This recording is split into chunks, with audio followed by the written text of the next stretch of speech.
Estamos en la segunda parte ya de Metaciencia en la UNT y recién estuvimos hablando de la política internacional, de todo lo que hace al mundo y a toda la parte externa, y ahora nos queremos poner un poco en la parte interna, ¿no? Mirarnos hacia adentro, mirarnos como sociedad, mirarnos hacia nosotros, y por eso estamos con una invitada especial. Está la licenciada en Psicología Matilde Travesí. Ella es profesora asociada regular de la Cátedra de Psicoanálisis Freud, docente de la carrera de especialización en clínica de niños y adolescentes y tutora en el servicio de adolescencia del Hospital Escuela de la Facultad de Psicología. Matilde, un gusto recibirte acá con César. Te recibimos y la verdad que un gusto poder hablar de estos temas que tanto nos interesan, porque recién habíamos adelantado un poco por qué te habíamos invitado. Bien, buenas noches. El gusto es mío. Muy agradecida por esta invitación. Así que estoy dispuesta a hablar de lo que ustedes tengan interés en preguntar.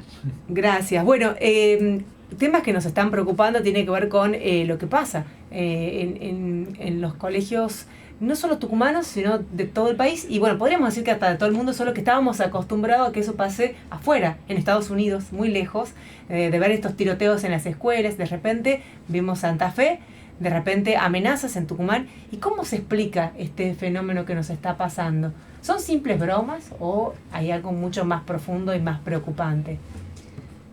Bueno, el fenómeno de la violencia es muy complejo. No me gusta pensar en términos binarios. ¿Es verdad? Es mentira. No me gusta pensar en esos términos, ¿no? Lo que sí es llamativo, que la escuela antes era concebida por los niños y por los adolescentes como el segundo hogar.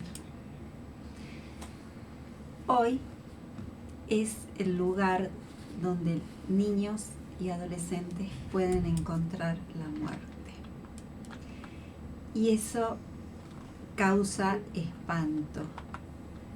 Incluso les causa espanto a ellos mismos, porque no saben qué les puede tocar al día siguiente cuando acudan a sus colegios, a sus escuelas.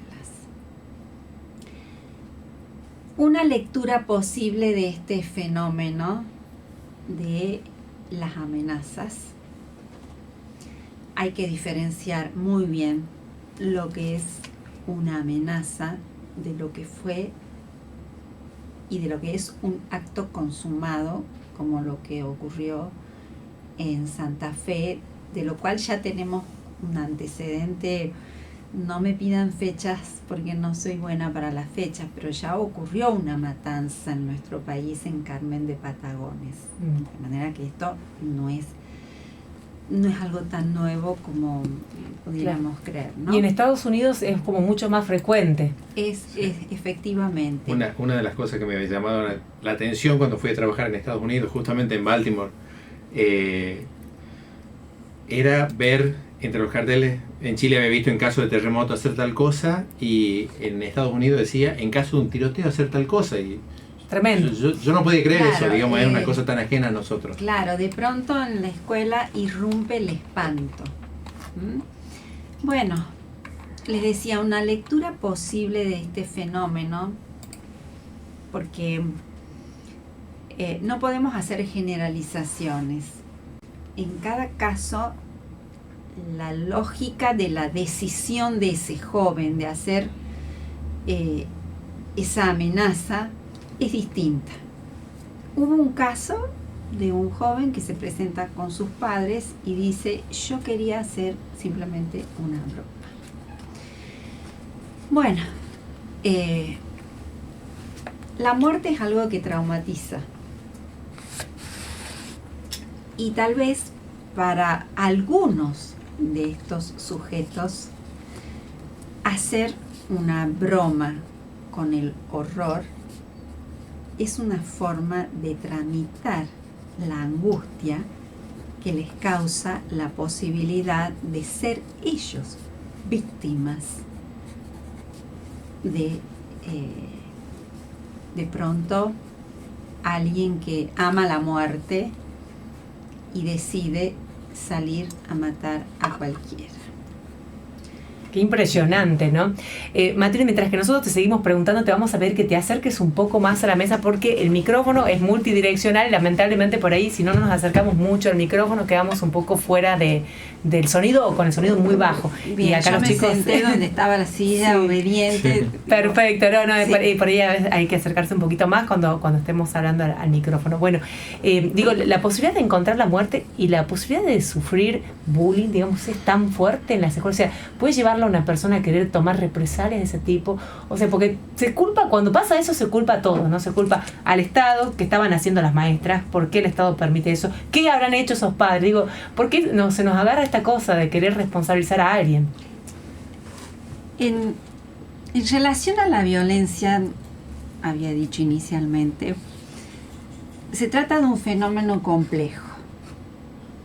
Si lo pensamos desde el discurso del psicoanálisis, Freud habla de serie de causas, series complementarias y de sobredeterminación.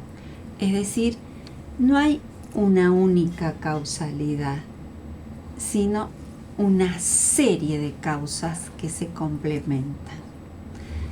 El bullying puede ser una causa ocasional, pero no la causa determinante. No sé si se explica lo que estoy diciendo. Sí, sí. O sea, el bullying no es suficiente para explicar esta decisión de un individuo, de una decisión en un sentido, no como lo entendemos habitualmente, una decisión razonada, sino que de pronto hay un empuje a salir y destruir al prójimo, y el sujeto obedece a esa determinación que procede de otra escena, ¿no? ¿En qué sentido procede de otra escena? Que no es un resultado de una decisión del yo.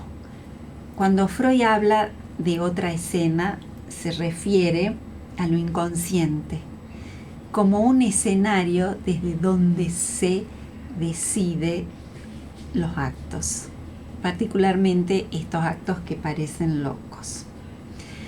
A propósito de tu pregunta, hubo una filmación, un video que circulaba por las redes de este joven de Santa Fe, donde él está tumbado sobre el banco. Y le tiraban cosas, ¿sí? Sí. Lo agredían, digamos, le empujaban, le pateaban la silla. Sí. Uno rápidamente dice bullying, violencia escolar. Primero no sabemos por qué él estaba así tumbado. Podría ser simplemente que, no había dormido bien y estaba dormitando. Podría ser. Y los compañeros tratando de hacerlo reaccionar, y por eso le tiraban cosas, le pateaban la silla. Pero podría ser que él haya estado no precisamente dormitando, como suele suceder en los colegios secundarios, claro, por el horario, que a veces por está el cansado. horario es tan temprano que deben asistir al colegio, que en la primera hora, antes de la primera hora, o sea, por supuesto. Puede que haya esa persona atravesado un proceso de angustia o de depresión y tal vez nadie haya sido consciente de eso. O sea, que tal vez haya estado tirado así, cabizbajo, no durmiendo, sino esté atravesando un problema de salud mental que no estamos llegando a tiempo. O sea, están pasando estas cosas, no hay...